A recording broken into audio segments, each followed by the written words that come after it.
77 tahun merdeka, selalu bahan mentah yang kita ekspor.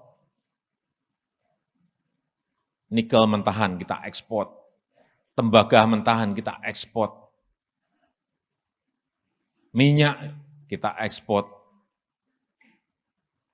dalam bentuk mentahan, tidak diolah. Timah kita ekspor, kelapa sawit CPO kita ekspor, tapi tidak dalam bentuk barang setengah jadi atau barang jadi. Sehingga nilai tambah itu ada di negara lain. Pembukaan lapangan kerja juga adanya di negara lain, karena mereka yang mengindustrikan. Inilah yang secara konsisten akan kita lakukan. 3 tahun yang lalu sudah kita stop nikel, stop. Kita digugat oleh negara EU, Uni Eropa ke WTO, sampai sekarang belum selesai. Karena kita stop, menurut aturan, kata mereka nggak boleh digugat. Ya kalau kita digugat, kemudian kita takut dan tidak berani terus maju, ya akan terus-menerus seperti yang dulu-dulu, mentahan terus yang kita ekspor. Gugat ya gugat, kita hadapi. Digugat itu bisa menang, bisa kalah. Kalah ya nggak apa-apa, banding lagi kita. Inilah yang secara konsisten akan terus kita lakukan. Stop nikel, tahun depan stop timah, tahun depan stop tembaga. Karena nilainya tambahnya ada di dalam negeri. Saya berikan contoh nikel. Waktu diekspor dalam bentuk mentahan, kita hanya mendapatkan nilai 15 triliun. Setelah diekspor dalam bentuk setengah jadi dan barang jadi, nilainya menjadi 360 triliun. Dari 15 triliun menjadi 360 triliun. Baru satu barang. Kalau barang yang lain, tembaga nanti begitu ini smelter di Gresik selesai.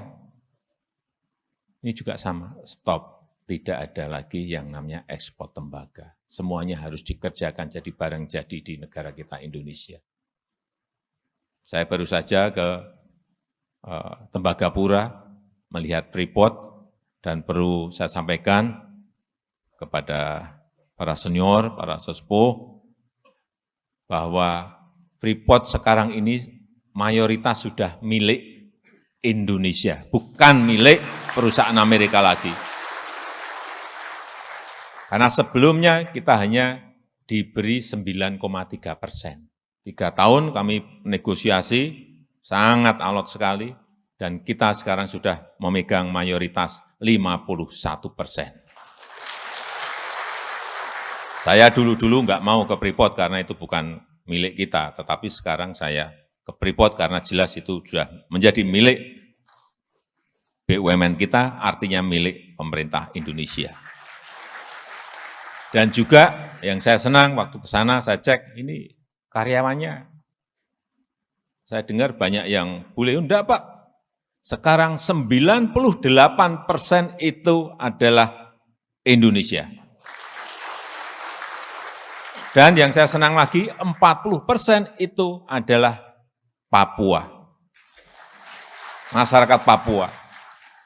Ini ada sebuah transformasi teknologi, ada sebuah transformasi ekonomi yang kadang-kadang kita nggak sadar. Saya baru sadar setelah masuk ke sana, baru sadar bahwa ini transformasi ekonomi yang kita lakukan.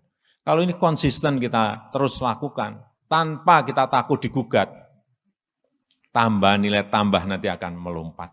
Saya suruh ngitung kemarin Bu Menteri Keuangan, coba dihitung, kita dari Freeport ini dapat berapa sih? Dulu ya dapat dividen 9% tadi. Sekarang kita dapat dividennya 51%, dapat pajaknya jelas lebih besar, dapat penerimaan negara bukan pajak PNBP lebih besar, kemudian dapat biaya ekspor juga lebih besar. Setelah dihitung-hitung dari pendapatan mereka, kita 70% itu masuk ke negara. Dari yang sebelumnya hanya dividen 9%.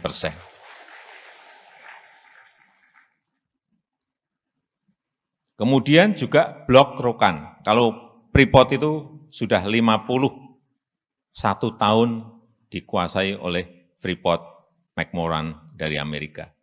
Kemudian untuk yang di Blok Rokan, ini urusan minyak dan gas, yang sudah 97 tahun dikuasai oleh Chevron, 97 tahun.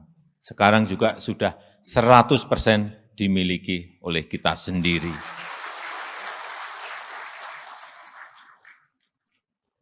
Saya belum ngecek ke sana.